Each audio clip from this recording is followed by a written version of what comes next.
Chapter 7 of the Gospel of Mark is a chapter which speaks about the festival of the tabernacles. Our Gospel text of today is taken from chapter 7, verses 1 to 2, verse 10, and verses 25 to 30. In these verses, we are given two separate opinions about Jesus. The one is the opinion of the crowds.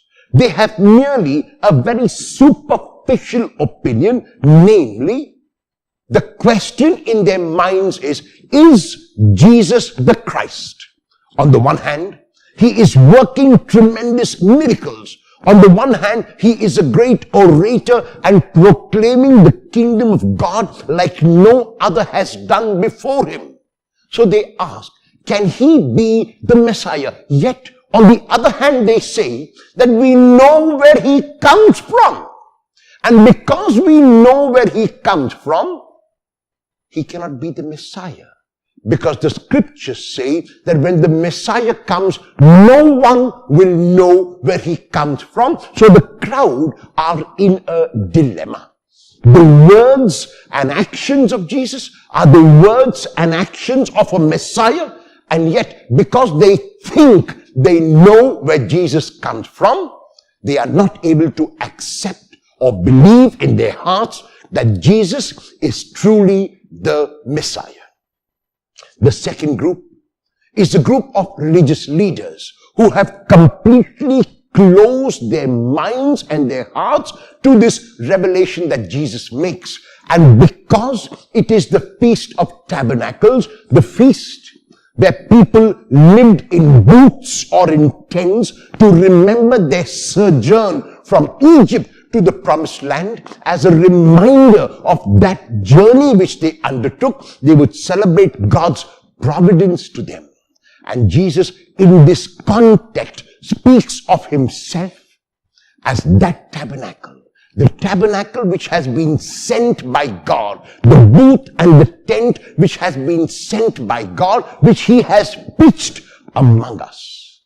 In the prologue, John tells us that the Word became flesh and pitched his tent among us.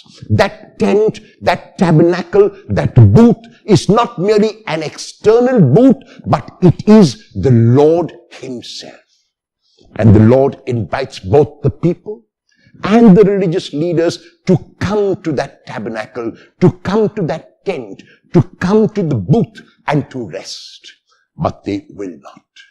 They will not because their minds had been made up in advance. They will not because it was difficult for them to change their ideas. They will not because they preferred to see God as a God who would punish if one did wrong and who would accept if one did right. They would refuse to see the God proclaimed by Jesus as a God who would love unconditionally both saint and sinner alike. As a God who wanted people to respond not because they wanted to earn his love, which was free, but because they had received the magnanimity of his love.